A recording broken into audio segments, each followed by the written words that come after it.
I'll want light and heavy machine guns. Owen Yates, shove a couple of anti-tank guns in the boot, will you? Over. Ready when you are.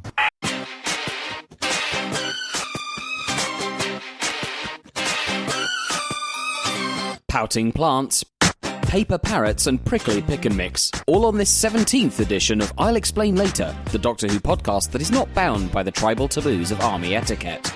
With your hosts John West, Jim Hall, and Matt Needer. Tonight, Rose enjoys a brief encounter with a plumber, while Christopher Eccleston meets a tree trunk temptress and soon feels his sap rising. We attend the end of the world. Roger Delgado can't wait to get his black gloves on Ingrid's pits, but is desperate to avoid a ramming from Pertwee. It's Tom Tits out for the lads as we confront the Time Monster. And with no sonic screwdriver in his arsenal, Sylvester McCoy has to produce a sticky mess to dispatch his most fearsome foe yet. Can we find a political subtext to the Happiness Patrol? Oh, you look like you're about to say something there, Jim. Oh, I'm anticipating. Oh, well, thank you very much for downloading. Hello, welcome to November's show.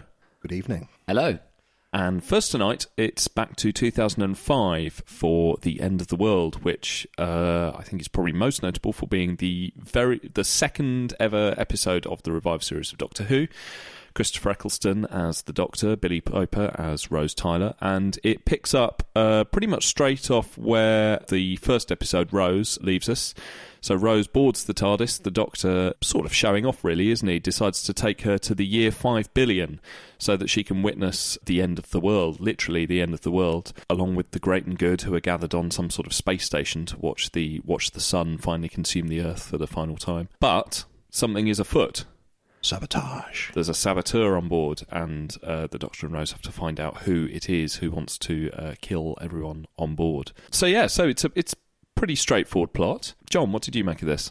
Very on Mox of Balhoun. I think it's, as you say, because it's so early in the run, there are some beats that this has to hit in terms of still introducing us to the characters.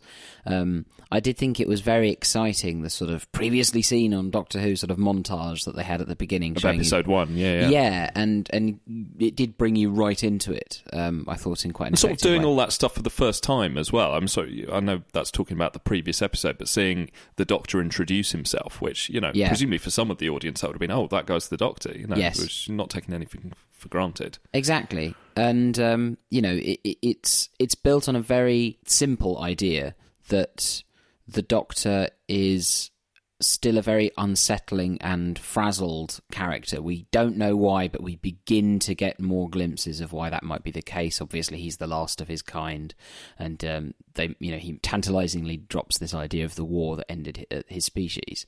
But he's a very disturbed and he's a very disturbed character, and you can tell that there's something hugely wrong about his idea. So, as you say, he begins by wanting to show off and say, well, I'll take you 100 years into the future, 10,000 years into the future. He's not given any consideration, really, to the psychological effect that this will have on Rose to show her the end of the world. No, and actually I made a note of that, about how blasé he is about saying planet's going to get roasted, and and she obviously looks a little bit horrified by that as well when he says it. Exactly, and yet there's a way in which, obviously, in the most cat-candid and insensitive way possible, he's wanting, maybe even without realising it, to open up to her. He wants her to understand how he feels. We've because kind that's of what's leapt happened straight into this. Jim, did you like this episode? Oh, immensely, yeah. I mean, spoilers ahoy. I mean, anything with Eccleston that season I just think is fantastic. Yeah. I watched that series an awful lot when it came out. And for this show, this is the first time I've watched a lot of them in many years, but it's such a delight to watch them again. This is fantastic. I think, as we've said, it's quite a simple setup, but most of that is because it's introducing core concepts to an audience who aren't familiar with Doctor Who. And the thing we often forget, perhaps, watching this now is how bizarre it is for this to turn up on primetime TV on a Saturday night. There was no real precedent for this amongst all those emergency dramas and talent shows and whatnot. Yeah. In fact, I remember the pre-publicity for the series coming back focused on Eccleston and Billie Piper. There were maybe shots of the Autons who aren't too jarring an image, but certainly when they started releasing pictures of the Mox of Balhoun, the face of Bo, and Jabe, this tree woman, I remember my heart sinking and thinking, the audience are not going to go for this at all, are they? This looks stupid. But I remember the first time I watched this and just being really knocked out by it, especially because I think like a lot of fans, watching Rose was a little bit of a sort of curate's egg, I suppose. It was very difficult to adjust to Doctor Who being made on those modern TV terms, and it was so different to the sort of Doctor Who we're used to.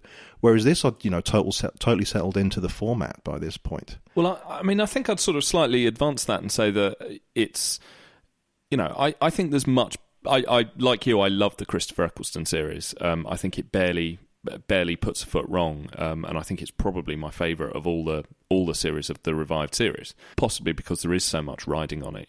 There's that sense that if they cock it up, or if for whatever reason it doesn't find an audience, then these episodes sort of have to stand for another, however long. I think watching something like The End of the World now, what you sort of feel is, I think it's a really methodical piece of writing, and you feel the mechanics of it, I think, far more than perhaps you feel the story, if you know what I mean. It's still getting all the plates spinning, it's introducing all the characters, it's setting up the situation and setting up the tone of the show. And so I think that's your sort of big takeaway of it now, is that it's setting up a lot of stuff that, I feel a few years on, you kind of feel going, oh, well, we know all this. It's like, I think the story in this is quite thin. So you definitely feel the mechanics of it. But, it's unbelievably methodical in the way that, Russell T Davies does lay out, okay, this is what we're going to do this week. In the way that almost like every episode in that season is designed to do a thing, which advances our understanding of like what this show is and what Doctor Who's going to do. To sort of throw you straight into that kind of, well, you want sci-fi, here's sci-fi, and you've got the crazy aliens and the crazy names and the dialogue that sort of rattles off. Yeah, it's got crazy aliens, but it's also done with a very whimsical tone to it, isn't it? It's very Douglas Adams, isn't it? Oh, yeah, there's a lot of references. Well, actually, I mean, the concept is pretty much ripped off from the restaurant at the end of the universe. Yeah. But like I say, when I saw those publicity stills of the aliens, I thought audiences aren't going to like this. But then they are introduced with, probably from Rose's point of view, of how, even though she has this line about all the aliens are so alien, there's a sense that we're kind of acknowledging they look a bit kind of ropey as well. Well, that's the thing. It's done with a nod and a wink, in that, I think if there's a sense that probably old school Doctor Who would have played its hand of like the Mox of Balhoun being some terrifying creature that we're supposed to fear, whereas actually playing him as a slightly prissy little, comedy character. As with he's a lawyer, isn't he? He is. And Cassandra, of course, who turns out to be the main villain here. Well, she's brilliant. I mean, I think, you realise what a great performance Zoe Wanamaker gives, that, you totally... we've seen Zoe Wanamaker do that kind of character lots of times before, but you totally buy that performance, even though it's a bit of CGI, I mean, literally eyes and lips. Yeah, but just the concept is weird, that it's this piece of skin stretched in a frame with a face. Yeah, the anti-cosmetic surgery message is not subtle, is it? No, but we've got the Happiness Patrol coming up later as well when it comes to subtle messages. But, I mean, on that subject of the names, and that we've talked... almost ad nauseam about the ability of Russell T Davies, who of course wrote this episode, to do a bit of world building with just a few words, and things like the inventors of the hypo-slip travel systems. I particularly liked when all of these aliens were arriving on the ship and were being sort of introduced as if it was... I was thinking of Runcible the Fatuous, maybe. So, that kind or of... a Ferrero Rocher advert. One of these people coming in. Yeah, it had that very fake sort of glitzy introduction of an awards show or a stupid advert set in a high class thing. But it was, as you kind of said, it was very knowing and tongue in cheek. But these people being introduced like Financial Family 7, the adherents of the repeated meme, and then Mr. and Mrs. Pacoo. Yeah, just out of it. Just thought it was very very nicely handled. It was done with a light touch. It's very witty. Cassandra is a very interesting character, as you've mentioned. Just so, as you say, Matt, the performance conveys such a sense of sadness. There's a real sadness in her, and there's that wonderful scene where Rose describes her as a bitchy trampoline, which you just feel so terribly sorry for Cassandra, because however misguided she may be, she doesn't deserve that kind of that kind of treatment. But I think also, again, that's another thing where you sort of feel the what Russell T Davies is doing in terms of getting this kind of idea of aliens and monsters and sort of weird-looking CGI things across the line in terms of the audience is rooting it in satire. So again, just like, the Mox of Balhoun isn't meant to be menacing, he's meant to be funny. Again, we're not being asked to any great extent to buy into Cassandra as being sort of an amazing big-budget sci-fi concept or anything. She is visual satire on a social thing that Russell Davies wants to riff on, and that's a very clever way of sort of saying, I'm not asking you to buy this as menacing monsters in the way that we might have done in the 70s. This is, you're going to accept this because it's fun and it's satire. Yeah, I mean, it's quite nice that this early on, none of the aliens turn out to be the villain, but it's this human. And sort of going back to what John said, I'm not sure I feel sorry for her particularly. Is this in terms of how she's ended up, or just because I think one of the nice ideas pity, here, let's say, is that Rose is looking and thinking, I'd rather be dead than end up like that. But presumably, it's not just that Rose is travelling and meeting aliens; it's that people's cultural concepts are going to change over time and in different places as well. Sure. So my assumption here is Cassandra's totally chosen to get rid of all of these bits of her. It's not like they've died off or something. It's that's her vanity's gone to that ultimate point that, the skin's never going to age while it's taut like that. If you can get rid of all of that, it's just really wonky thinking from our standards, But just while we're talking about Cassandra, and this is one thing, I mean, because it goes by, there's so much dialogue in this. It's very, very dense, I think, in terms of the amount of words on the page. What's Cassandra's scheme, ultimately? I mean, it's something to do with money. It was to negotiate a hostage this situation and get compensation from it. And then if that failed and all of the other delegates died, that she had shares in their rival companies. But as I think you can guess, all we've got here is the end of the world is going to be a great visual concept and a conceptual kind of conceit for an audience who aren't going to see that before. The sabotage is just something that has to happen in there. But then again, I mean, just in terms of how you frame all this stuff in order to, again, just get it over the line with a mainstream audience. It's been commented on that both Cassandra and the Slitheen in Aliens of London are both money-motivated villains. And I can't remember off the top of my head, but I think there's another one in Series 1 as well that I can't immediately remember. So you've got this idea that, again, rather than asking the audience to buy cliched views of global conquest or galactic conquest or power for power's sake, to sidestep all the cliches, she's doing an insurance scam here. The Slitheen are ultimately sort of scrap traders. Looking to make some money there. Again, it's just these little details that kind of just familiarise you with this world of rubber and other sort of weird things, but without sort of expecting you to fully buy into it. It's very clever. In a similar vein, Russell T Davies again sort of introduces elements, some dialogue or just some characters that also ground it in. So, for example, the plumber. Who, she may be blue and an alien, but she's a plumber. And it's a very brief thing, but he sort of talks about the anonymous nature of those who work in service industries because she says, well, you have to give me permission to speak. Like a caste system. Yeah, it's just a nice little riff about how lots of people do jobs that aren't necessarily appreciated. And I think that scene was added late. I think it was underrunning. Yeah. And that to throw that in. And it's a lovely scene because there's that bit with our point of view of the plumber, Raffaello or whatever her name is.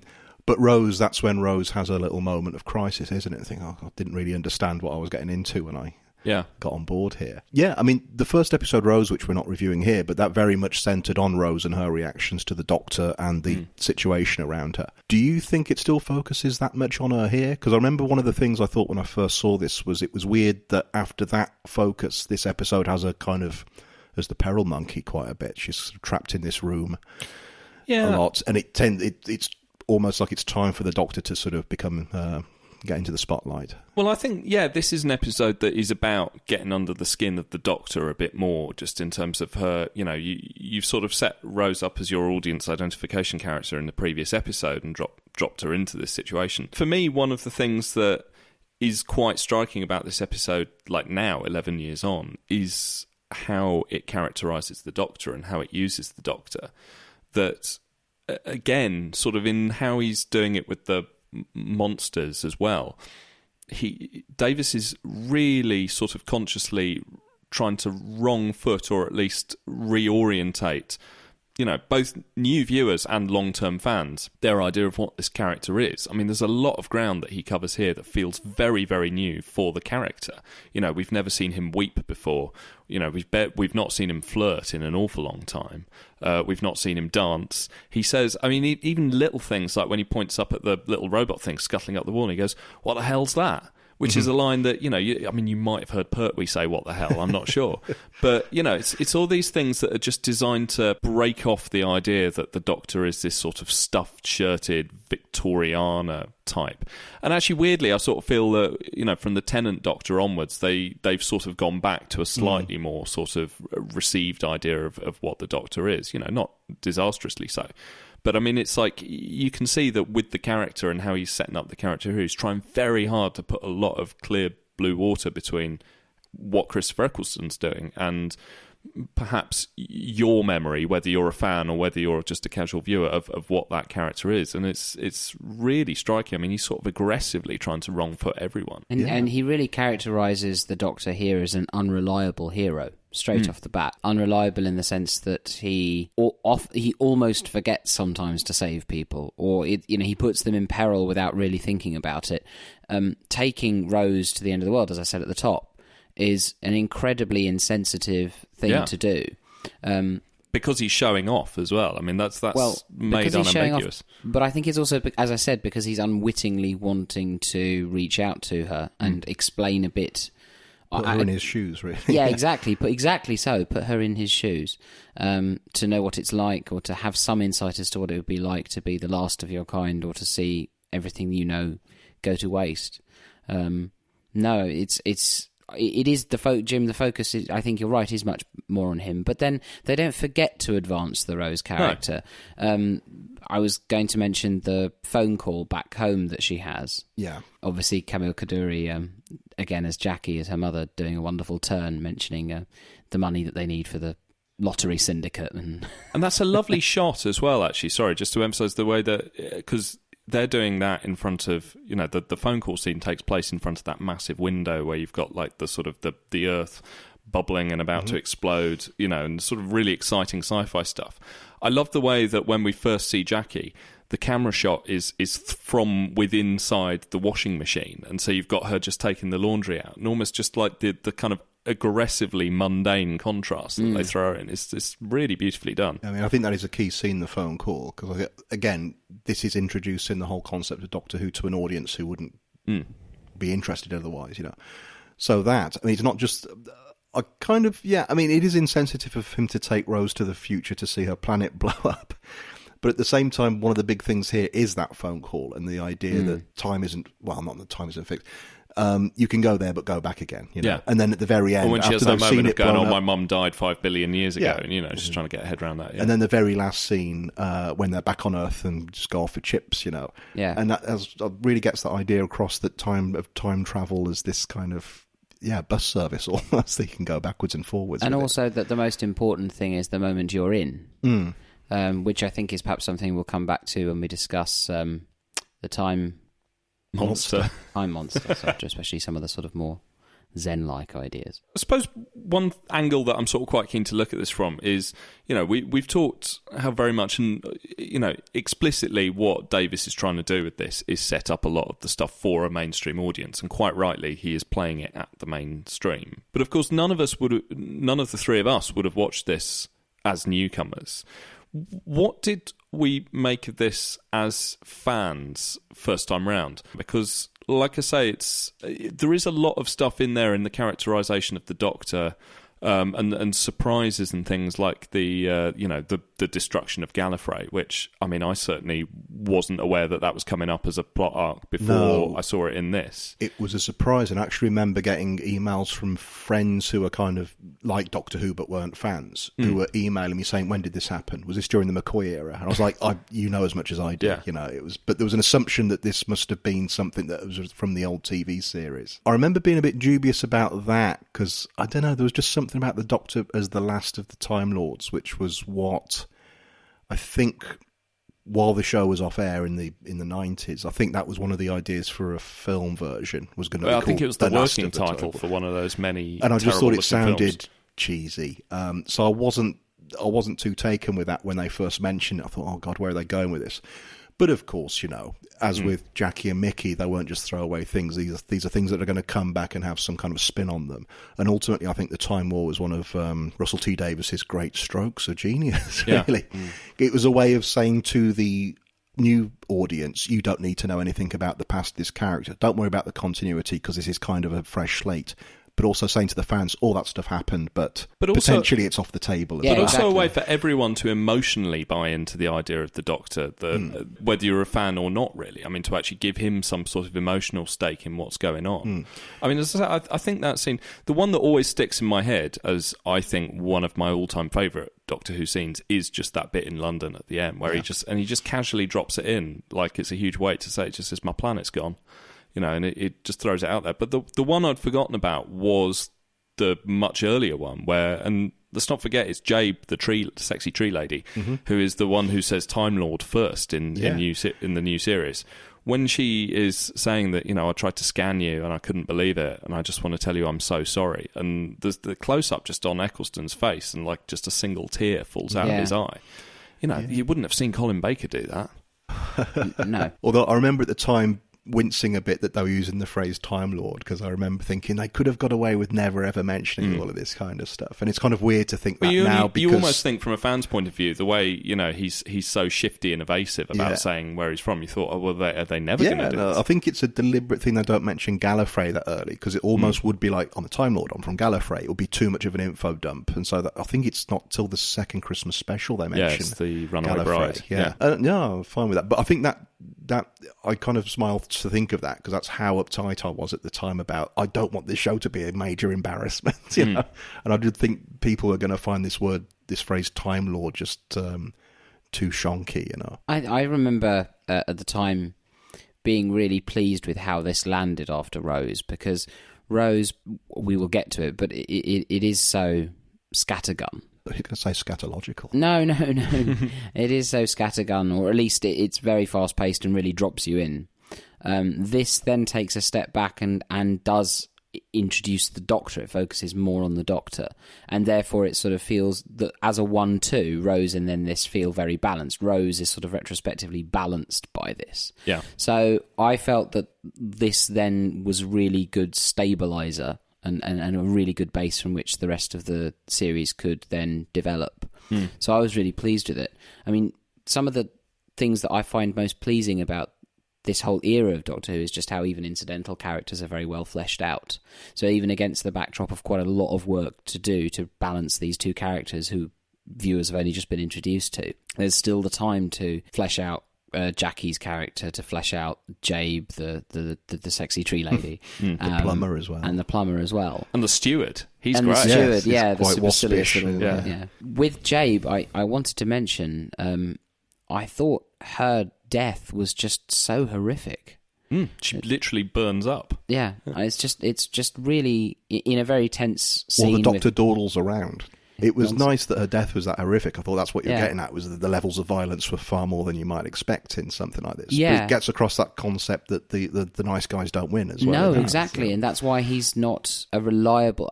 I don't mean he's a bad man, obviously, but the Doctor, you can't rely on him to save everybody. Yes. Yeah. And it's not even the horrific death, which, it's tame enough for... But you see her arm begin to burn, and you see the flame in the background. Yeah. But it's the reaction shot after he's finished. He saved and then he goes back and looks at the ashes. They don't show you the ashes, but then you see his face. And then he goes back through to that main hall, and the first thing he does is he walks straight past Rose, who's, almost died herself in the process, but immediately goes and commiserates with the two other... he goes to tell them that she has died, and then they... break the news, and they all look a bit... They're shell-shocked. And Music. Did you find it weird hearing Britney Spears and Soft Cell in this? I mean, it's great. Both of them are great, and it's a great joke, which they then do twice about the iPod for the old jukebox, and it's really silly. But I mean, at the same time, again, you do feel like they don't really attempt anything like that again. When we hear popular music in in later Doctor Who, it's very much as a sort of incidental background thing. Whereas, the way they cut in Toxic by Britney Spears, and they cut the action to it. Yeah, so like a the video, Britney track is used as incidental music as much as it is diegetic. Diegetic, thank you, is the word I was looking for. And to be honest, they never go that hard again. I mean, they are quite aggressively. Yeah, it's quite an aggressive move to say this is not the show you think it is. It's a bit of a statement of intent, yes. isn't it? Because that was a fairly current song at the time, wasn't it? Toxic, I think. It's about 2003, so it's about 2 years earlier. Yeah. But no, I mean, that was quite striking. And it still works really well now. The other thing with music... It's a great joke as well. Just hear one of the traditional old ballads. No, it's like, here's some classical music, I think, before Soft Cell is played. And as you say, the fact that this jukebox is introduced as, I believe it was called an iPod. Yes, as someone who studied history, I did like this. The fact that in the midst of having to introduce these two characters and flesh out this whole other universe and this whole arc that's about to be set off, Russell T Davies takes a moment to reflect on the fact, just as a little aside, that a lot of history, especially to do with periods long ago, is just theory and guesswork.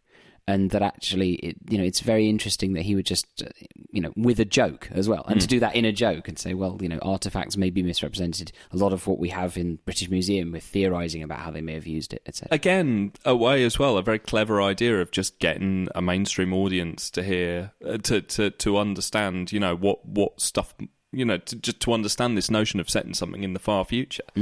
This thing that you know very well, that's ancient history. It's really smart. Yeah, and because it's ancient history, they might get it slightly wrong. The other thing I wanted to mention with music is Murray Gold. We're not reviewing Rose, but I remember when I did watch that, I was absolutely kind of, what the hell is this music? It took me a long time to kind of... That was the most jarring thing about it, I think. Apparently the same for a lot of people. I think in The Writer's Tale, Russell T Davies is having a go at internet judgments, saying, when that episode leaked, Murray Gold came in the next day shaking, because that was what most people had picked up on, was not liking his incidental music for Rose.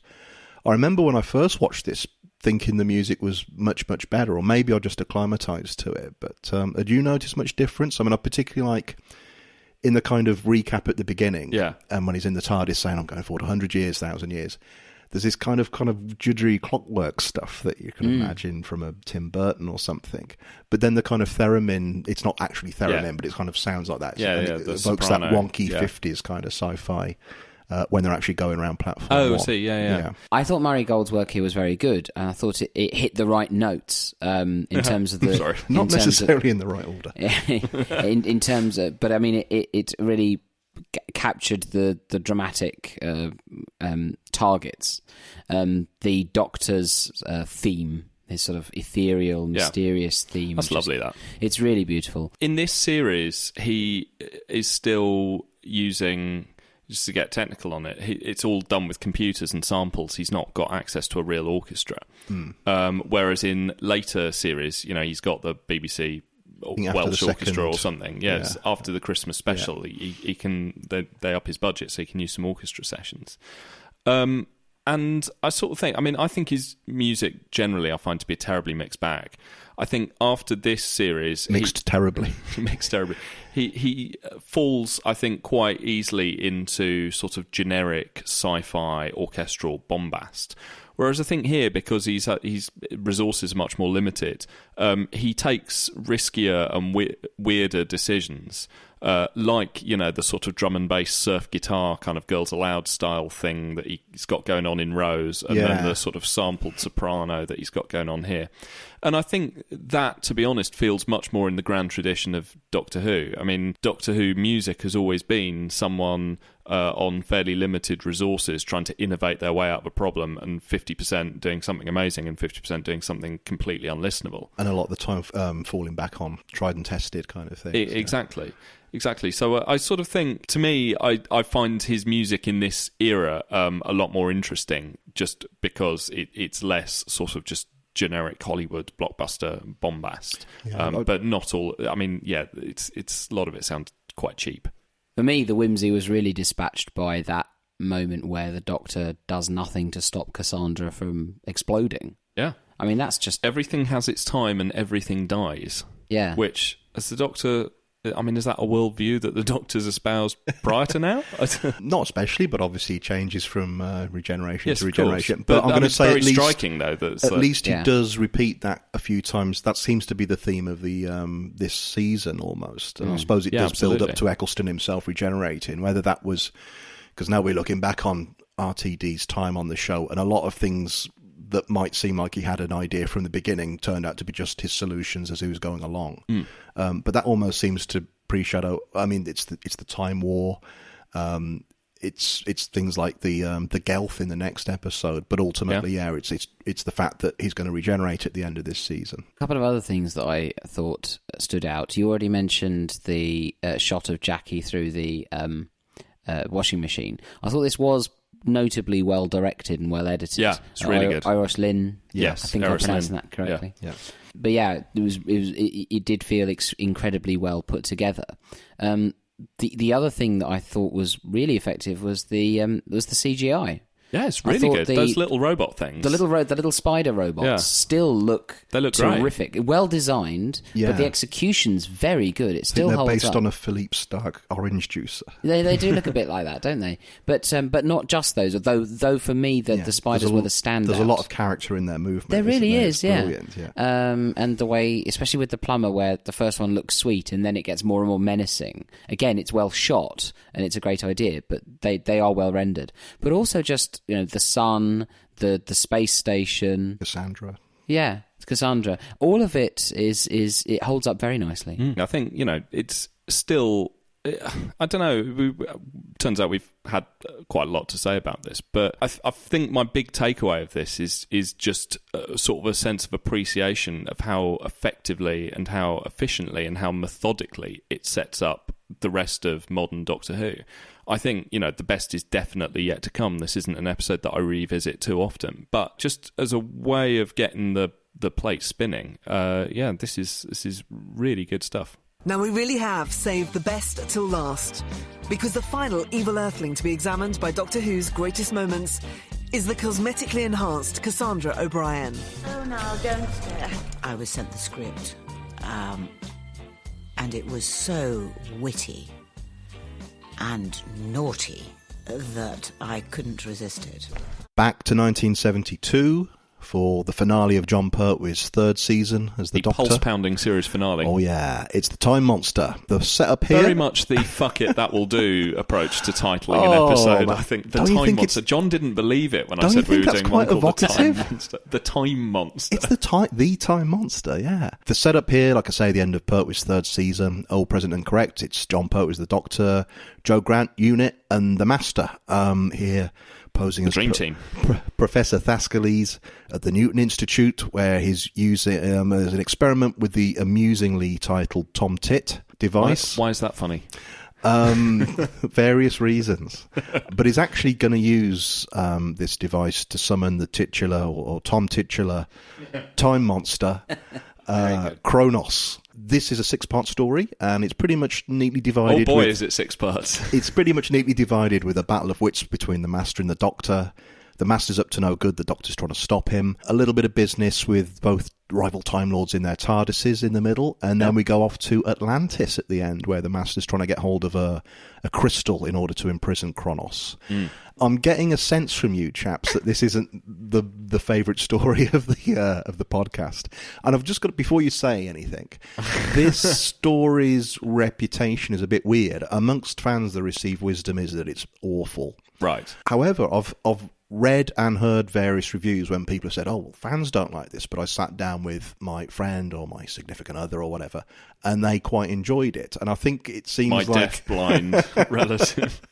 Who plays the mean pinball. What I'll say before you rip into it is it does seem like it fits a lot of sort of Doctor Who tropes. Yes. You can imagine someone sitting down and finding it a fun bit of business with time going backwards and forwards and a very obvious villain, So... Matt. I mean, I have to sort of throw my lot in with the majority and say that, I mean, this is sort of basically terrible. And there are a couple of things that are really... It's absolutely banjaxed by two massive flaws, I think. One is that it really doesn't earn its length. I mean, it's a fairly thin bit of story, I think, combed very delicately across 6 episodes. Frank boffed over. Yeah, Frank boffed over. So that's one. Number 2 is I think it's egregiously overwritten. I mean, I think this is some of the most ear-clawingly awful dialogue I think I've seen in a classic Doctor Who. Certainly outside of a Saywood. I think the banter between the two scientists is so awful. It's astonishing. It's astonishingly bad. Yeah, we have 2 youngish scientists, Stu and Ruth. Yeah. And the conceit They here... are fighting out the battle of the sexes right there between them. Yeah, she's like... Every time you see them, it's like, get a room, guys. Because they're Are they clearly... together? Are they a couple? Well, I think... They sort of have that house I've certainly together, read a don't review where Stu's meant to be gay, Really? which I didn't really pick up on. He does have an Elton John poster up. He does have an Elton but, John you know, poster. But that, of course, Elton John was not... Very much in the closet at that point. Yeah, he was very much in the He was closet. very much in the candy kitchen at that point in his career. No, I got the impression that there was a hot frisson of sexual tension. Although when she says he's 25, and I was like, sod, I'd have put him in his late 30s. Yeah.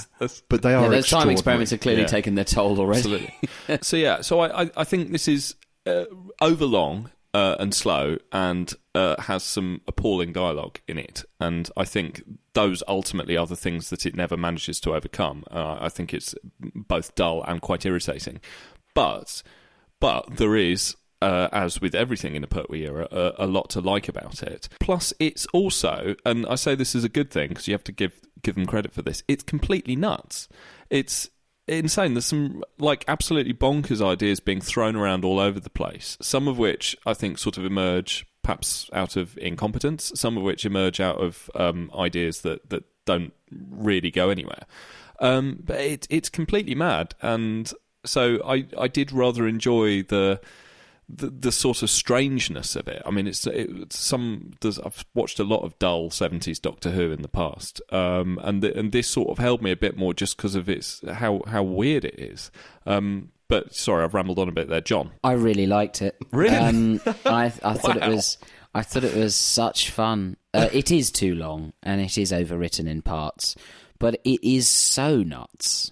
It's completely nuts. That it kind of held me because it does have, as he said, the great formula team: the Doctor, Joe, Unit, the Master. It's got That's a setup and a cast that works so well. Exactly, and on top of that, they've got the by now very much expected sort of great scientific project set going. Research base, yeah, and nuclear power plant.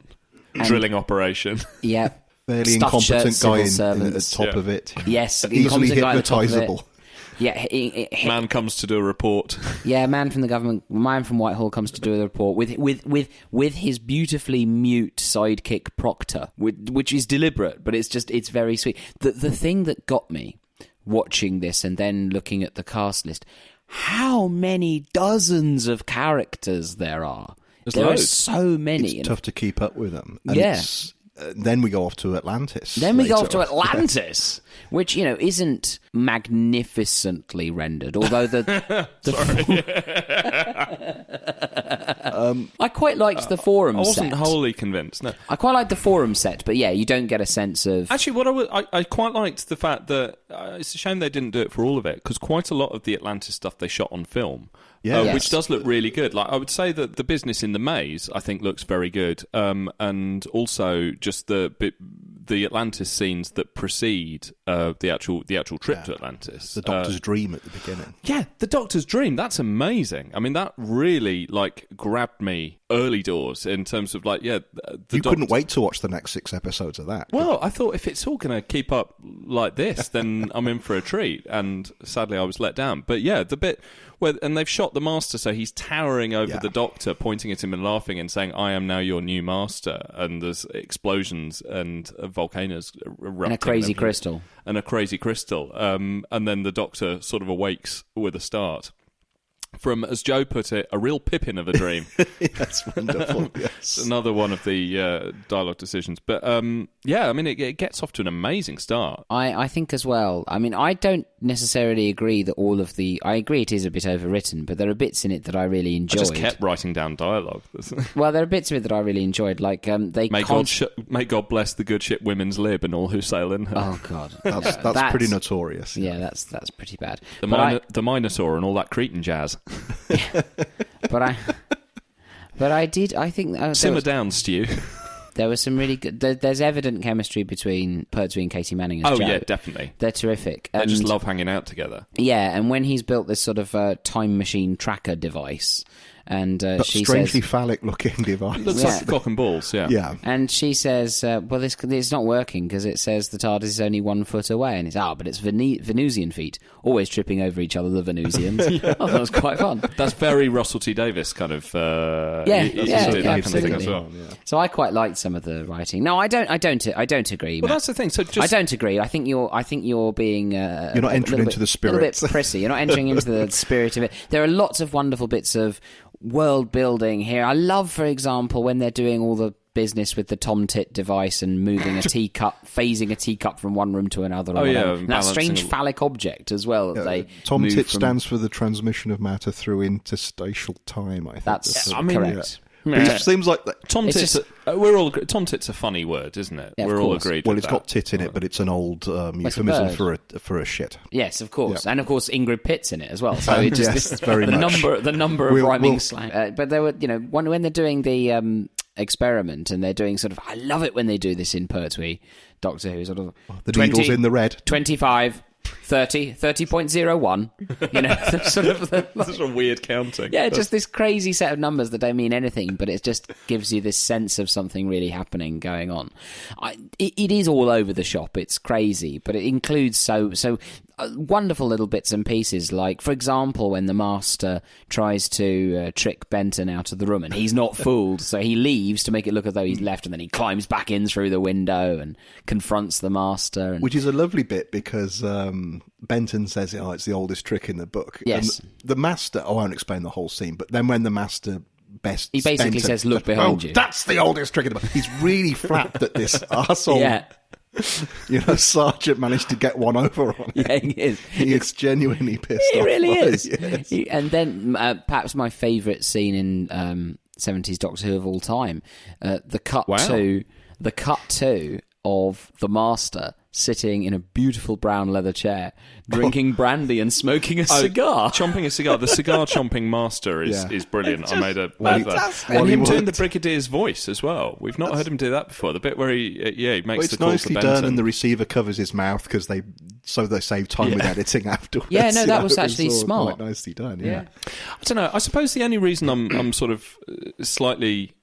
I suppose it's the reason why bits of it do work, and I think it's sort of fizzing with ideas. It's just that so this is written by Robert Sloman and Barry Letts. Barry Letts uncredited, but who seem to be the sort of go-to finale guys for most of the Pertwee era.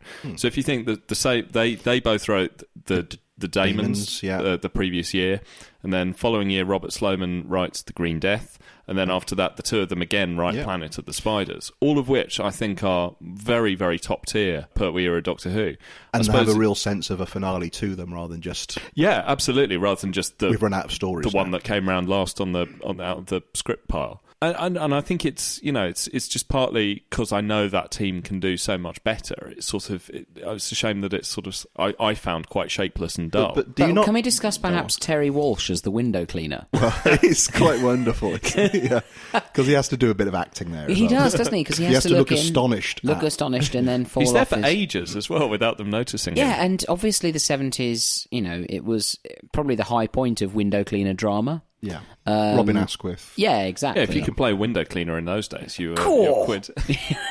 So he doesn't. We had a plumber in the last story as well. So and I wonder whether he doesn't just rub his eyes in disbelief when he sees the thing. Tom-Tit. When he sees Tom-Tit. But he really does do the sort of, whoa, what's that then? Blimey. Sort of look. He has to do it all with looks as well. I'm not even sure he was an equity member. You've got his performance in Creature of the Pit to look forward to. Oh, where right. He actually has dialogue and things. Well, in terms of people who don't get dialogue, of course, we also have Dave Prowse Yeah. as the Minotaur, famous, of course, for not being in Atlantis. Yeah, for his turn in the Star Wars films as Darth Vader. The body, not the. I mean, we don't. Yeah, I was voice. going to say, and here I'm your father. here we get the body as well. I mean, it's mainly his chest and the sort of rubber bull's head on the. But it doesn't look. What I wrote It's down not was, as bad as Kronos, is it? I was going to say the Minotaur. I wrote down Minotaur, not terrible? Question mark. No, the thing about the Minotaur isn't terrible. But the thing that annoys me is, I mean, there's no getting past it. Kronos is pretty funny. So the master is trying to bring through from the ether web or whatever. Sort of giant panicky chicken. Yeah, a giant It's a big paper dove. Yeah, origami crow or something. Yeah, but it's more at the end when it destroys Atlantis, and they do cut it. A bit. Ow! Yeah. But it's How on does it- on a Kirby wire, and you could tell it was just going to be going. I'm using my hand to symbolise, Just just swinging. rocking back and forwards. But they cut it just when it's on an upstroke. What I would say but is it's not that convincing. when Kronos first appears, I sort of thought, okay, this is quite clever the way they've shot it, because they've done that sort of flaring, glowing effect on it, and you only see bits of it, and it's all quite trippy. And I thought, oh, great, they are not going to make the mistake that they would always do of just showing you it in plain sight, and then a couple of shots later they just show you Kronos, and you go, oh, right, yes, okay, you've fallen into that old trap really again. hilarious. It's really, But really funny giant it's so funny. giant but- white chicken. You got a new cosplay idea, have you, John? I just loved it. But I mean, I could never really get my head around why the master. I think he thought so. This is meant to be some powerful time creature, and he can bring it back from the interstitial web thing and It control can it. devour time, can't it? Yeah. As Yeah, well, and as it well. can control stuff. But He's no, using what I it as thought a was, doomsday weapon. But yeah, exactly. But what I thought was coming back to the Minotaur costume, pretty effective, pretty good, seen for about 30 seconds. Yeah. The Kronos costume, which features Repeatedly. rather In it frequently, throughout most episodes. it's completely terrible. And the reason why it's inexcusable is, of course, that they were able to do a good Minotaur costume. So this isn't simply that, in those days you couldn't do a good costume.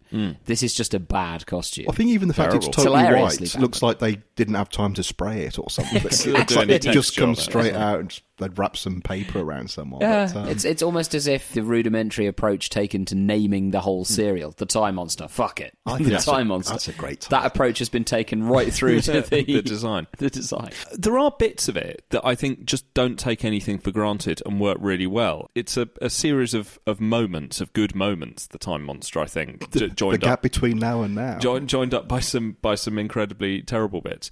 The whole sequence where the Master tries to hold back Unit by drawing in, Making them walk on the spot. But no, I think by drawing in the what is it? the V2 rocket and horse, all the yes, guy yeah. on horseback first of See, all, and that's- then the yeah. Roundheads, and then the V2 rocket, and then when at the end where you've got that guy saying, "Oh, it's where that rocket crashed during the war," so he's obviously just playing with time in that moment.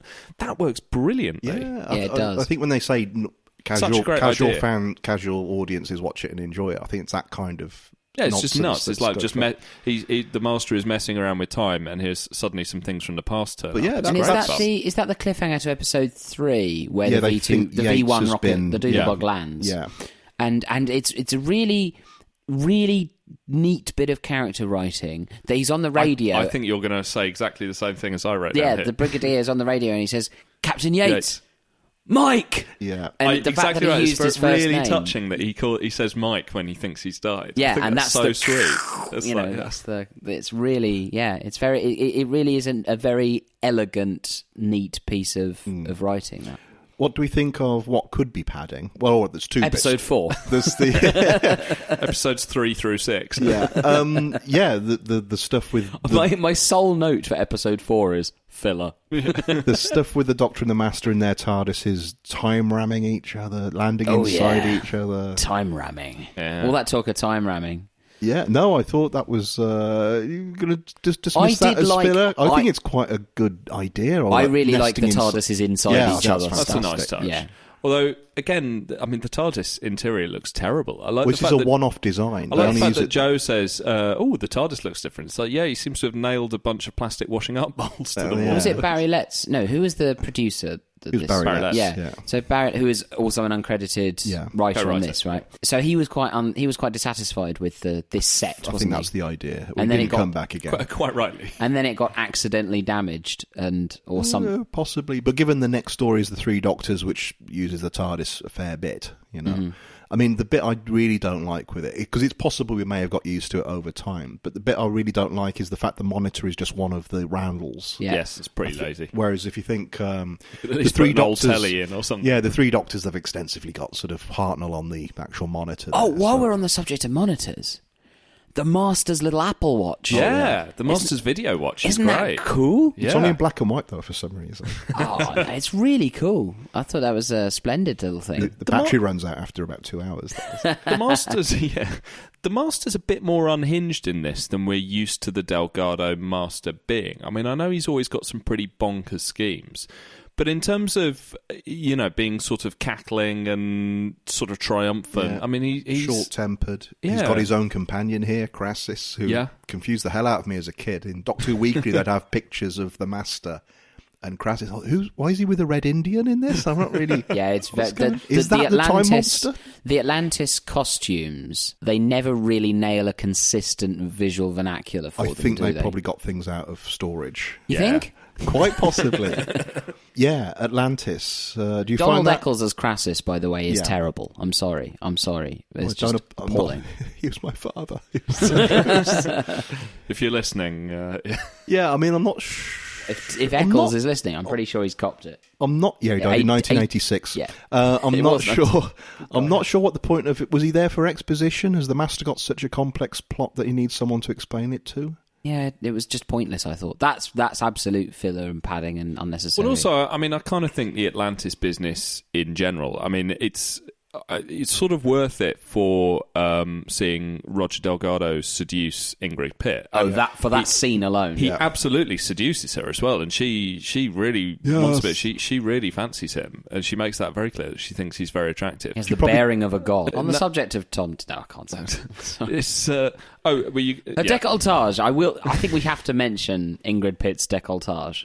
It's not what they refer to when they say we're seeing through the tomtit gap into the time vortex, which is another line I wrote down. Well, the tomtit gap. Yeah, sorry, it's getting very childish. No, I thought the Atlantis business was a bit like that when they pull the same trick in Planet of the Spiders a couple of years later, and then suddenly shift location to Another studio. to another studio where they're all primitive simpletons or whatever. I just say, okay. Well, talking of Planet of the Spiders, do we have anything much to say about? I'm going to have to look his name up. George Cormack as King Dalios, because he's in Planet of the Spiders as well as the abbot. Oh, right. I like the fact that he's not susceptible to hypnosis. Yeah, I like him as that's the quite wise a nice old touch. bird. He's not fooled by the Master. No, I definitely wanted to raise his performance because by contrast to Eccles, who I thought was just appalling, although the character doesn't really have any purpose, as you said, just Matt. to look astonished by it all. Yeah, exactly. No, Dalios is much more interesting. The performance, I think... Sorry, who's the actor again? George Cormack. Yeah, I found it quite difficult to find any information about George Cormack, but I think you just need to look in the right places. But it's a very assured performance. He does come across as incredibly wise, playful, fearful as well. There's a lot going on here about not wanting to make the same mistakes and the fact that people do make the same mistakes because they forget their history or they forget... Yeah, and that sort of comes out a lot more sort of later on, where there's the...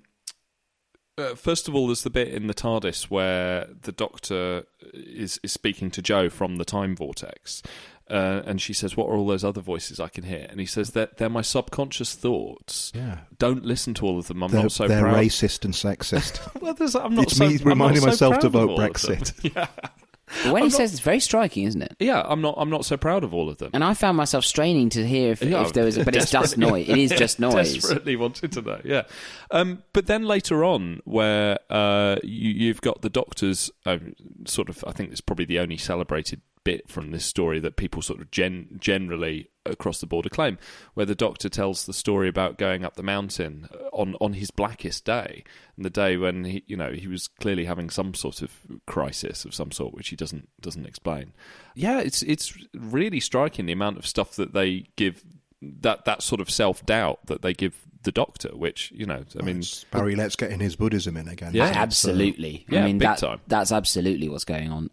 But it's great. It works so well for the Pertwee Doctor as well, who's such a sort of assured character, that all these little bits like there and like in Planet of the Spiders, where they just they just show that there's something going on behind the facade. Specific phrase he has in the armor. Yeah, the specific phrase he has there when he says, "I was at the end of my rope," and which isn't the specific phrase, but when he's saying the thing that turned him around was this hermit pointed at a daisy, and he says it's the daisiest daisy.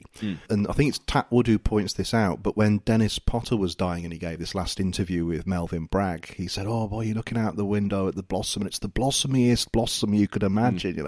It's kind of weird that they have that same... Well, no, it is taken directly from I think it's a Buddhist text, that story, that there's a different prophet who finds his way to Zen enlightenment through seeing a flower. No, I liked all that stuff. I quite liked the contrast between the Doctor's attempt to be transcendental and Zen-like in that moment of peril, because it's basically that him and Joe are waiting to be executed. Actually, it seems to cheer Joe up a bit as well. It does. It contrasts nicely with Dalios, I think, because Dalios, who you also respect as someone wise through experience, doesn't have that approach at all. He's desperately trying not to accept things as they are, but try to stop things from recurring that have happened, bad things that have happened before. Because of course the people of Atlantis have dallied with this Kronos before. That's why it's called Dalios. Yeah, indeed. Dalios is dallying. Ingrid Pitt's performance is fine. She is an extraordinary presence. Yes. She really is. And when she says of the Master that he has the bearing of a god, she's not the strongest actress, but she commands the screen when she's on it. And that scene, as you mentioned with the Master, is terrific. But no, Jim, where do you actually come down on this? I really like this. I mean, the thing is, again, I said with Eccleston, it's a bit of a spoiler because we're going to review all of them, and I just think all of Eccleston's great. But Pertwee, there's only really one Pertwee story I've got a significant... I'm not issues, I just find dull, which I won't reveal now, but people can probably guess it. Listeners. But no, I mean, I like Pertwee in general. Ghosts of N-Space. This, I mean, just going back to what we said at the very beginning, it's not well received, but it is so bonkers that I just love it. I mean, certainly when I was watching it for this podcast, I think I watched the first 4 episodes in one chunk, and then the Atlantis stuff was a 2-parter the next day. I had a great time with it. You can see the shortcomings, but I think the just insanity of it is hugely enjoyable. They could have done more with it, but I find it hugely enjoyable. But just going back to what John said about Pertwee's daisiest daisy seems to put Joe at ease. I think that's a lovely bit, that it does. She seems panicky and that sort of works. But then for the finale of this story, Pertwee's ready to sacrifice everybody, apparently. He's going to time ram the Master's TARDIS and wipe them all out. And he eventually reveals he's not going to do it, but it's Joe who steps in and does it. I'm not sure if that's meant to be calling back to that little thing, and she's much more secure with the idea of doing the right thing and living in the moment. I think, I think that finale needs a little bit of discussion. It's quite a payoff. Well, as does the actual finale with the naked Benton. Sergeant Benton and the Scooby-Doo ending with lots of forced laughter. But the actual resolution where Joe thinks they're in heaven after this sort of events happen, but Kronos appears as a gigantic pair of female eyes. Kronos appears in a get-up that's even less convincing than the giant paper chicken. Well, having been a doomsday paper dove for the whole serial, suddenly Kronos emerges as this wise, powerful, but naive playful figure. Wise and naive. Yeah. Well, it's weird. It's a very odd characterization. And we see Delgado begging for his life rather suddenly. Yeah. Although, did you notice that when the Doctor requests that the Master be spared the fate of eternal torment, in the nether sphere or whatever the hell it is. But when the Master then escapes in his TARDIS, aren't the crystals still in his TARDIS? Matt's looking at me. Absolutely no idea. I've kind of lost the thread of the plot at that point, really. Yeah. I mean, I've got to say, for all of my praise of it, actually following, it took me a while to realise why they're going to Atlantis is the crystal. You're just sort of going along with the... Because basically... It's after all, oh yeah, because they did mention, yeah. But yeah, it's... These crystals get you access to this weird world, and you can sort of bring Kronos through from it using these crystals.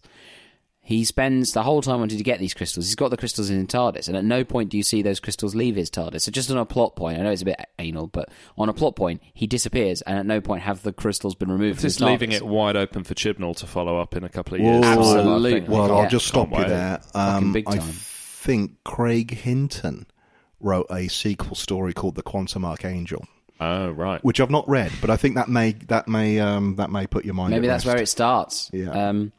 I really liked, on the subject of the Master and the interaction with the Doctor, though, of course, the Doctor shows this mercy to him by calling for forgiveness. There's one other bit in the serial that I thought was really good, which is where they're both discussing what went wrong with the Tomtit. And there's the Master, and he says, logically, it just shouldn't happen, and it cuts to the Doctor thinking about the same thing, saying logically it just shouldn't happen. Again, just reinforcing the fact that they're mirror images of each other. I think that's the thing. It's like, I mean, I think I was much more down on this than the two of you. I think, I found myself checking my watch far more frequently than it sounds like you did. But that said, this cast and that set of characters, given all the staples of the Pertwee era, a base, a scientific project, a man from the Ministry, Unit, Joe, the Master, the Doctor, you're going to end up with something that's at least vaguely watchable. Welcome back to Light Lunch. In a moment, we'll be back with horror writer James Herbert and frightening film director Ken Russell. But first, I'm here with their pudding and the spooky sex siren who made it. She was Hammer Horror's hugest female star. And according to her press release, her portrayal of vampire Carmilla Karnstein reached a psychological depth never before explored in the genre. Please give it up and welcome Scream Queen Ingrid Pitt. Hi, Ingrid. How you doing? So we finish this... You're laughing already. The pep in your voice is... So we finish this episode of I'll Explain Later with a 1988 serial. Sylvester McCoy as the Doctor, obviously Sophie Aldred as Ace, the companion. The Happiness Patrol, a 3-part story in which the Doctor and Ace arrive on a poorly rendered planet in where happiness is mandatory and any kind of melancholy is banned by a character played by Sheila Hancock, who's running the gaff, called Helen A, perhaps better known to many people as Maggie T. And Wait, what? Well, I'll get to this. And yeah, fairly safe to say I didn't like this. Okay. I thought it was incredibly heavy-handed, and a couple of other things. Not only is happiness mandatory, there's this sort of lift muzak everywhere, and people are killed by being drowned. Like people who are melancholy are executed by being drowned in fondant. Yes. Which is cooked up by this ludicrous. What is the licorice all sorts? The Candyman. Yeah, but what is the I think actual he's meant licorice? to be kind Bertie. of a robot. Bertie Bassett. Oh, Bertie Bassett. Bertie Bassett. Yeah, they Bassett's lawyers did They got write to involved, the BBC. They did get involved, yeah. Yeah, so basically they've created this Bertie Bassett. Harold Innocent has created this Bertie Bassett character to cook up fondants to drown people who are melancholy. Yes, he's the executioner. Yes. Now... He's an hysterical robot sweet man. Yeah, but he's a robot actually partly made out of sweets. Anyway, Yeah. That's fine. That's mad. I don't care whether...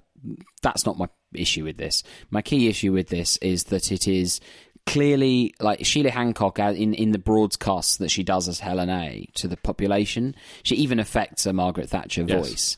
They give her lines like, I like your initiative and your enterprise. Yeah, and her husband is... clearly a play on Dennis. Yes. And at one point even sort of pouring drinks for people in the sort of cliched manner in which people think that Dennis Thatcher was. Whether or not he was like that at all. Obviously he was a successful businessman in his own right. I thought you were going to say a singer-songwriter. My problem with this is Got that both his albums.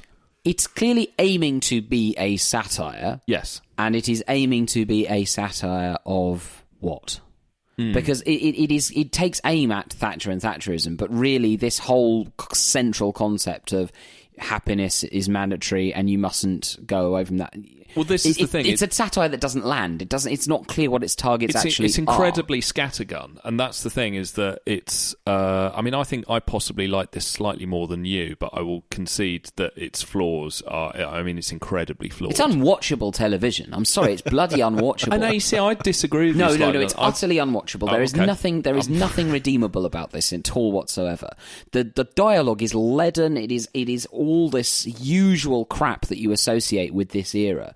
Arch dialogue, wannabe experimental theatre, wanting to be Beckettian and Brechtian and Pinteresque, and maybe if you had something to say, that would be something you should aim for, or if you had, I don't know, a talent at writing.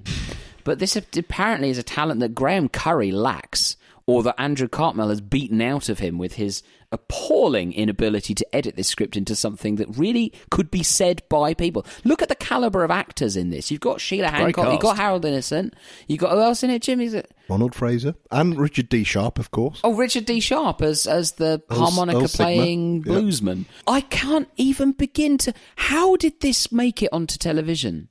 How is it possible? The dialogue is... The Doctor is barely a character in this. He has a couple of set-piece moments. None of it makes it... The holding pen... There's nothing here. There's absolutely nothing, and it wants to be everything. It's Ghostlight all over again, but at least Ghostlight, as appalling as I think it is, has a clearly defined target. It has a set of ideas that it's clearly trying to engage with.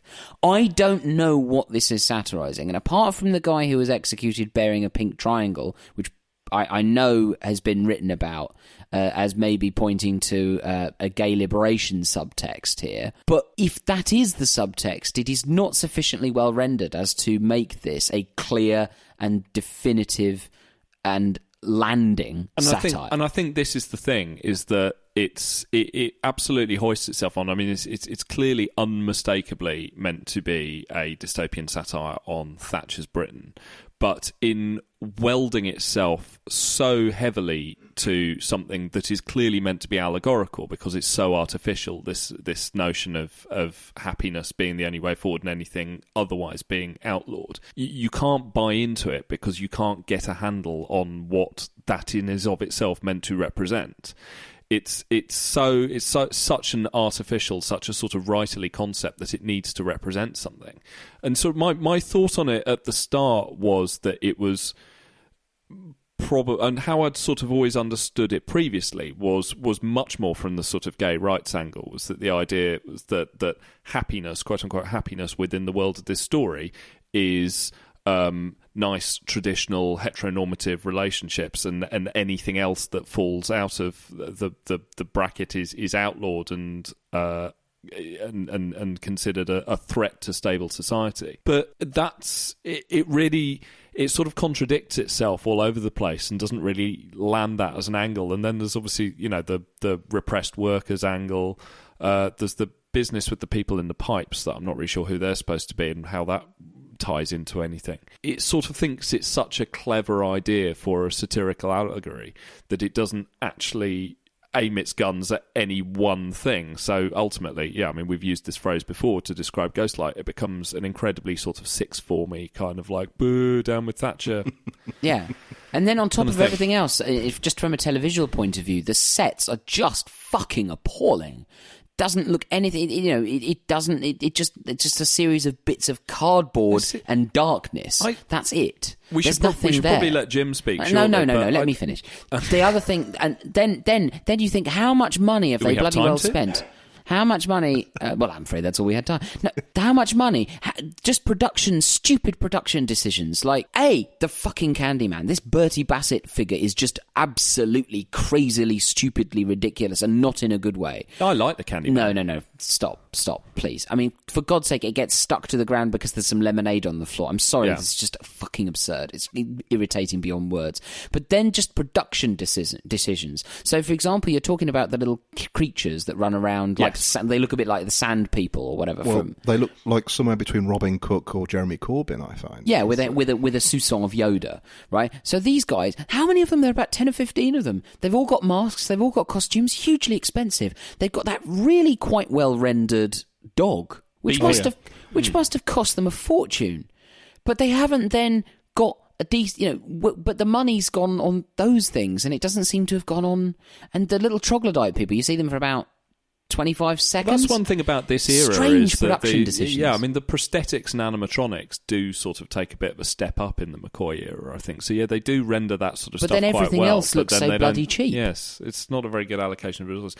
I mean, I would say, and we will let Jim on this shortly, although I do guess what he's going to say. I mean, I agree with John to the point where, I mean, it doesn't work and it's not very good. And, it doesn't... It wears its pretensions on its sleeve and doesn't land as a satire of anything at all. I would say, relative to some other 80s Doctor Who I've seen, I mean, I do actually find this quite watchable. I think just as a sort of grab bag. I mean, I like the Candyman. I like it's a nuts thing to look at. I like the decision to characterise him as a sort of spoiled baby. I like the little beats that they give him back. What time do you call this? And all that kind of thing. And I like the cast, and that helps a lot too. I mean, it helps paper over the fact that Sylvester McCoy and Sophie Aldred are in it, which is always going to be a bit of a problem this era. But I like McCoy is terrible in this. He's terrible, but I like Ronald Fraser, and I like Harold Innocent, and I like Sheila Hancock, and I think they all certainly have a bit of fun with it. So I think as a collection of sort of vaguely watchable elements, I don't mind it, but it certainly doesn't hang together. Episode 1, another gurning cliffhanger. Jim, I assume you hate this. I'm not much of a fan of the McCoy era. You've mentioned. And specifically, Cartmel's sticking it to the man isn't done with much subtlety. I mean, I've watched this several times in the past, and I've often thought it's a good setup for a Doctor Who story, that it's a regime, but the regime's kind of tilted what the actual issue they have is. Watching it for this podcast, I was amazed to find that I really enjoyed it. It may be I was coming off the back of the Time Monster, which even though I enjoyed that, it's very clear what the shonky kind of details of the Time Monster are in its production. And watching it back to back with this, it seemed like quite a lot of production things were forgiven. Yes, McCoy is a terrible actor, and I think that's genuinely a shame. I'm not just saying that to sort of have a dig at him. It's a real shame. Cast that your leads are the weak links. I think, as John has said, the cast is good, but I actually think they do a good job of recognising that this is it's a very exaggerated kind of... Heightened, yeah, exactly the word I missed. You also mentioned, John, experimental theatre, which is what I was thinking watching this. And I think that was a good touch, that they know they haven't got the budget to do amazing things.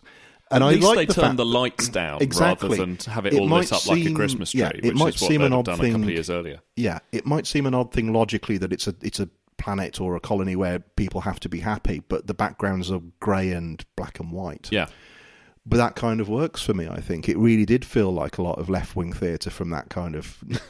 from the late 80s. It's the sort of thing you'd see on the Late Show or the South Bank Show. Yeah, sort of early Channel 4 kind very of. Much, yeah. Very much. But no, I mean, I just think that setup of it's an evil regime, but what they've got a problem with is people not being happy. And yeah, I've read the same essay that I think both of you have, where it really sort of goes to town on the gay subtext here. It's possible that wasn't in the script, but yeah, certainly the relationship between the Candyman and Gilbert M, Harold Innocent. Yeah. And when Gilbert M and Ronald Fraser's character Joseph when they C elope team up, at the end, these two camp old men, they're priceless. They're so great together. I mean, I just enjoyed watching those characters, but I think the gay subtext was very much there. Definitely. I just think it's a great setup for a Doctor Who story. I think it's compared to the rest of the McCoy era, it's relatively well executed.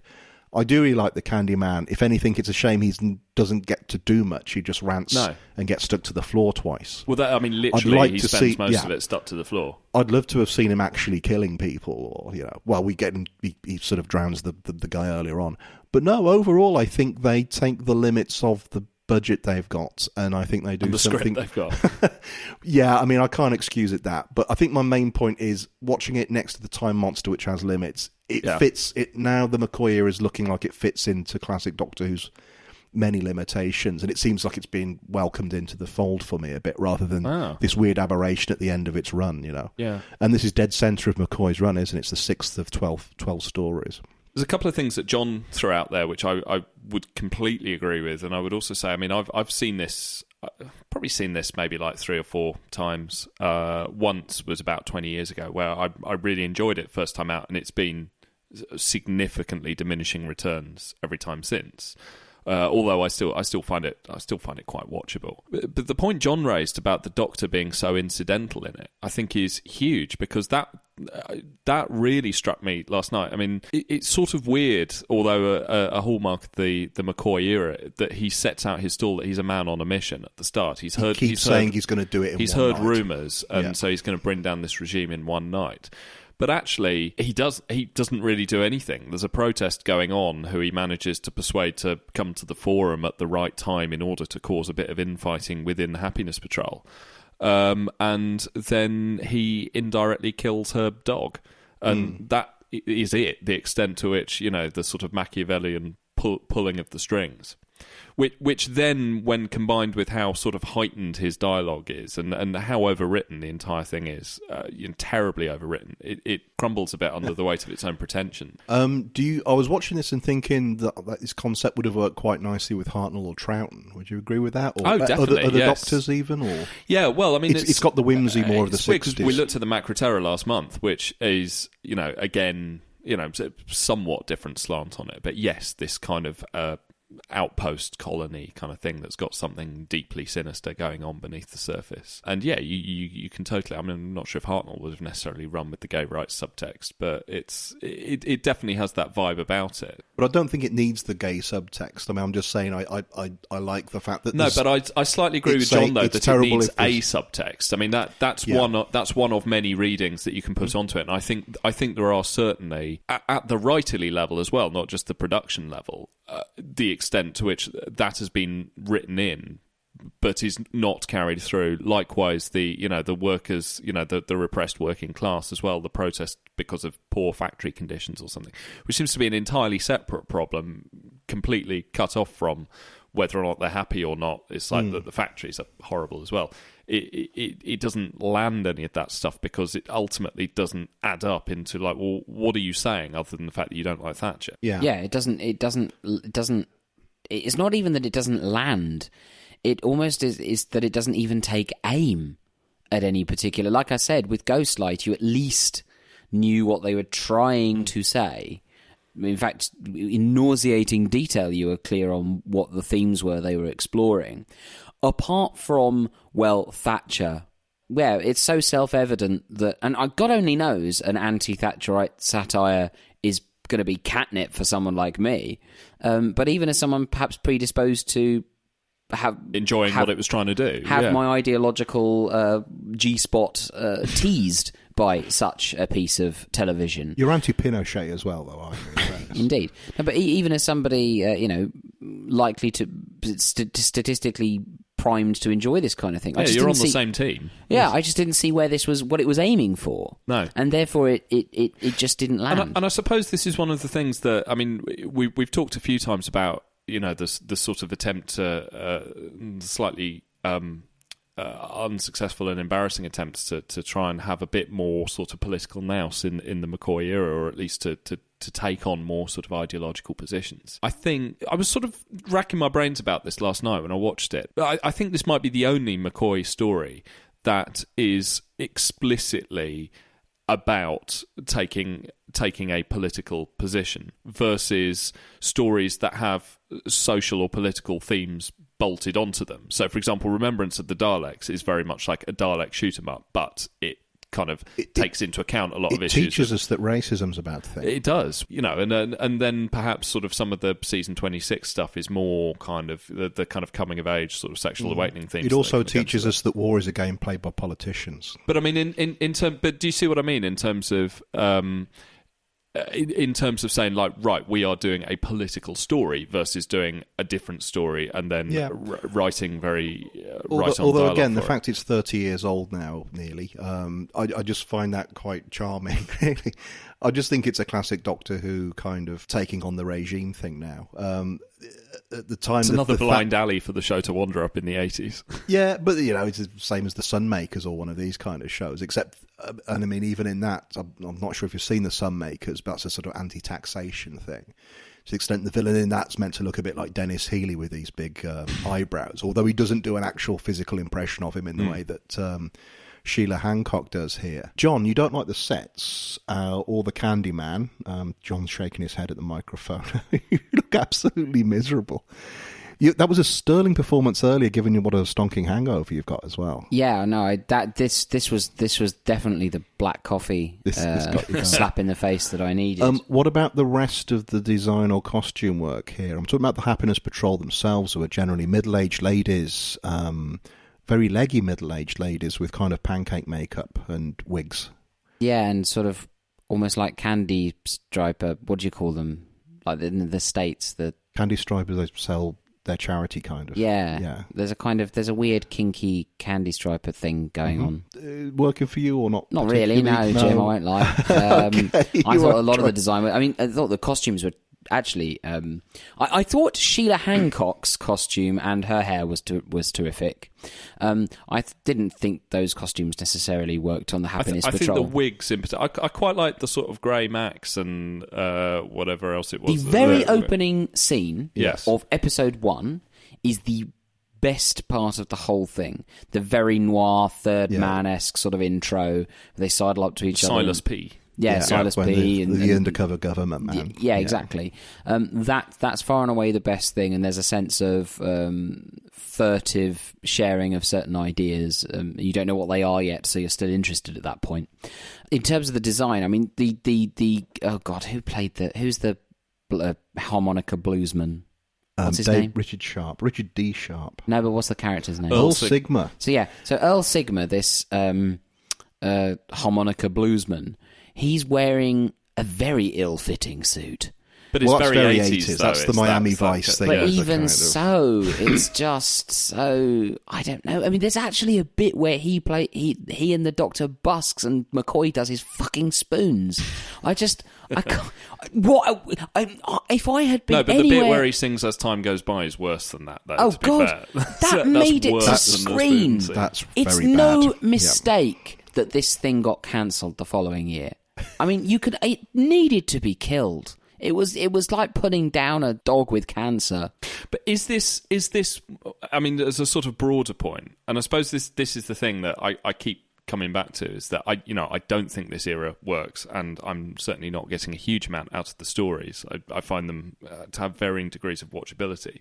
But what I always come back to is just that I still appreciate the ambition more than I do of the Colin Baker era. So let's not forget that two years earlier, the extent of this show's ambition was to say, well, what if the Cybermen could reverse the outcome of the 10th planet? Or what if the 6th and the 2nd Doctor teamed up against the Sontarans in Spain? Exactly. This at least is. Whereas now this is something. sort of saying, like, well, yeah, let's try and take on Thatcher or something. And I neither of them work to any great extent. But if I'm gonna sort of offer any gentle encouragement to one of those approaches, it's going to be this one. And I think the 3-part structure kind of works as well here. I mean, I know you guys don't like it at all, but I just found it quite a breezy kind of watch at 3 episodes long. Oh no, I was absolutely. very glad it was 3 episodes and not 4 or 5 or 6. No, and actually, generally, I much prefer the 3-parters in this era anyway, because I think the 4-part, it can drag a bit, especially in the 80s. I was going to come back to Richard Sharp as Earl Sigma, who's not a great actor, but more the point of... I find this one of the toughest things about this era now, is it's going... Doctor Who doesn't... the classic era of Doctor Who doesn't have a great history of casting non-white actors, and You had a particular issue with... There's a couple in the Time Monster as mute slaves again, which is like, well, you great. had a particular issue with Toberman in the Tomb of the Cybermen and stuff. But just notable here, you've got a black character here who's a blues harmonica player. And then in Greatest Show in the Galaxy at the end of this season, we've got a rapping ringmaster who's a black character as well. It seems like they're probably doing this from a sincere place, but ended up being quite racist themselves. Oh, it's super clumsy. I mean, ditto. Yeah. I mean, generally that whole kind of... the cafe owner in Remembrance as well, to some extent. And, I mean, Courtney Pine in Silver Nemesis. Yes. So black people are there for their great musical heritage. Yeah, absolutely. To do, to do what white people think black people do. And also, I mean, then, giving McCoy, the Seventh Doctor is, I think, like a sort of jazz and blues fan. He likes straight blowing. That's his. Or was it Ace that says that? Either way, it works.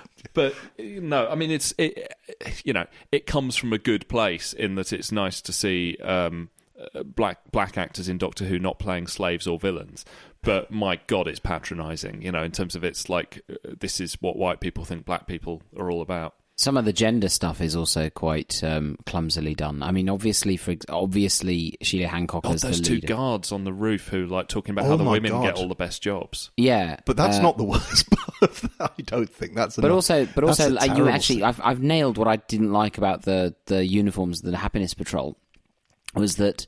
In a way, it seemed to me to be very misogynistic, and it reminded me a little bit of The Worm That Turned, the bloody two Ronnies thing, where it's sort of these sexy dominatrixes sort of... ruled over by Diana Dawes. Yeah, sort of ruling the roost, and it's like, oh yeah, well, this is what happens if the women are in charge. Planet of the Women is always, it's always a bit of a blind alley. Terribly clumsy, I thought. But Jim, were you about to talk about the throw away your gun scene? Yeah, which is toe-curlingly awful. I know, and the thing very is, highly praised in certain circles as being just like a wonderful moment for McCoy. I mean, it's awful. So basically, there are these. Sheila Hancock has ordered these snipers to take out ne'er-do-wells and seditious characters. What are they called?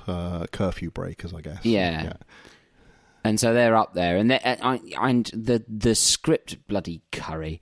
He's obviously setting these up as a couple of... that feels like a Cartmel moment, that scene, because the Seventh it's so Doctor... overdone. So it's the Seventh Doctor talks them out of shooting him by... But those characters are set up as very Pinteresque, aren't they? Yes. Well, but I think it's all there with like the this discussion about philosophy with the guard in Dragonfire and the conversation with the cafe owner in Remembrance of the Daleks. This era they haven't got the sonic screwdriver, so the Doctor often talks people out of stuff. Paradise Towers has another when he turns their regulations against them, which is what happens with the census taker here. Yes. John Normington. Oh yeah, I quite like the census taker. We'll come on. We'll come on to him in a sec, but. Yeah, that terrible scene with the talking the sniper out of shooting him. That's got Cartmel fingerprints all over it. Where to begin? The thing is, I was watching. McCoy isn't good enough to do it well. He's not first good. And foremost. He certainly isn't. But also, he harangues the guy, which would probably. All right, we're not taking too much realism in this, but you'd thought that would panic him. If the main point of that is a sniper could kill someone from a distance, but not when they're looking at them, I think you can do that without much dialogue at all. Really, you get the point rather than you can't do it, can you? And the sniper go, no. Yeah. It's just, that's... Strangely, people slag off Pertwee at the end of Planet of the Daleks for don't glamorise war. I just think, what's wrong with that? Whereas this scene is toe-curlingly awful. Oddly, I was thinking about Pertwee a bit during this...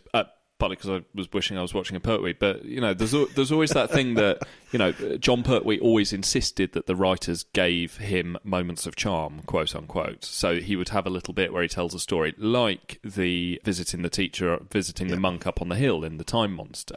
That's a textbook Pertwee moment of charm. So he can do his thing, and it seems to me that they always love to give the Seventh Doctor. I doubt it came at McCoy's insistence, but they always give the Seventh Doctor a bit where he points out someone's patheticness. And, yes, his slightly broader perspective on he things wins them causes over someone to rethink their decisions. But I mean, it never works. It's awful. So should we talk about John Normington and then wrap this up?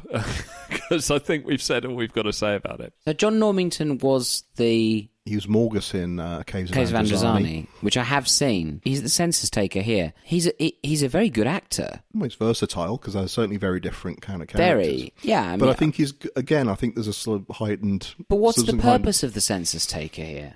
What dramatic possibly purpose? Exposition? I'm not sure. Well, it's another weirdly sort of stylized. This is a quirky and unusual thing to do, and he talks in that very sort of Kafkaesque kind of... It's also probably a dig at the Conservatives, yes. kind of job seekers and that sort of, I think you only exist as a number, yeah. I think it's about how bureaucracy and the civil service can, in its pursuit of its own rules and regulations and tick box culture, can allow, through its banality, can fail to succeed in being the check and balance against... I'm losing the will to live even saying this.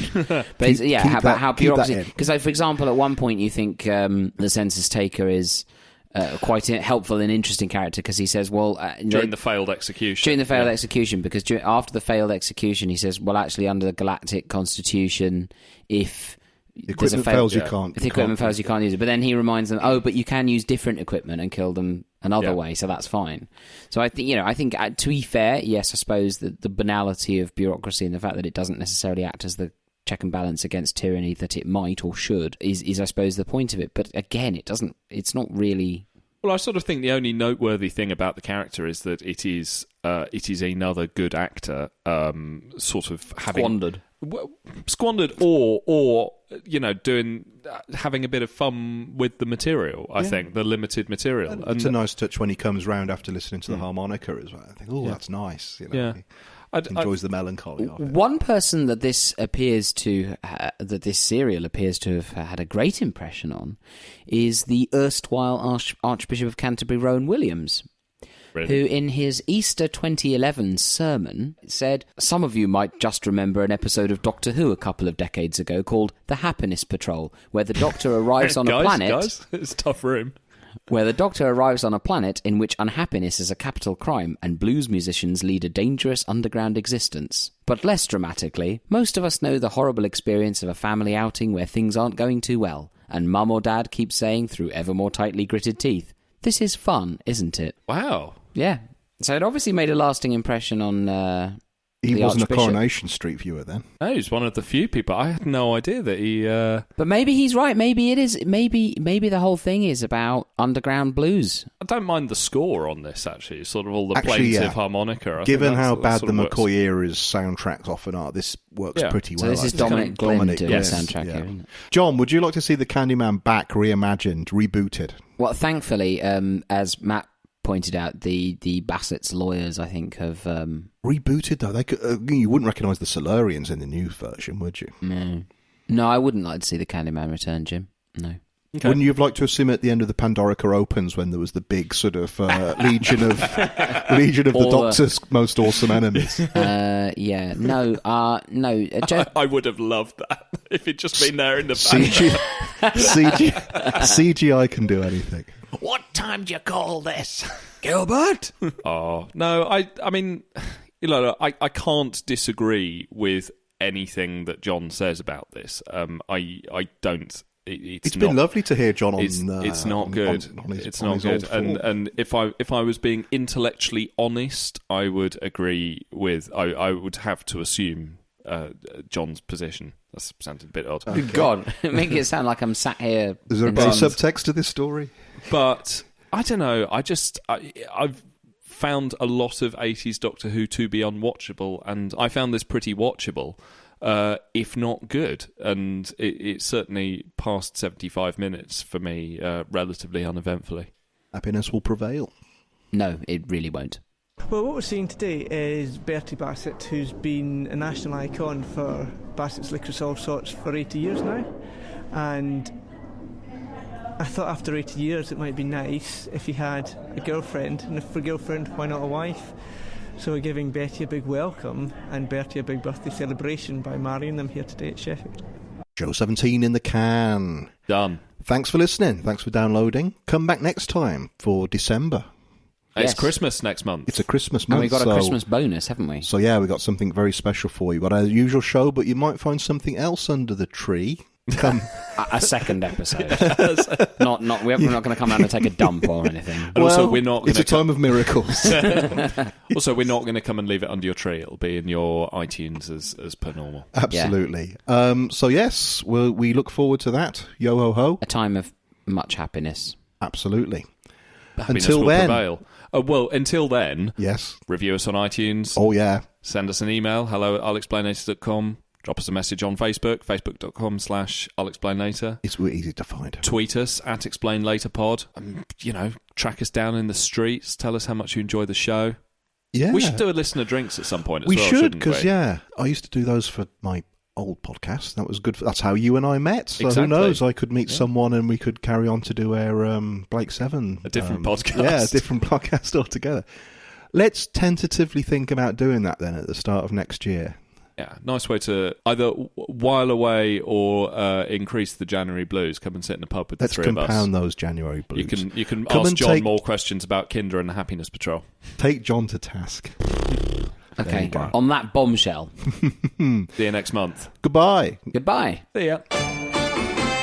Happiness, happiness, the greatest gift that I possess. I thank the Lord that I've been blessed with more than my share of happiness.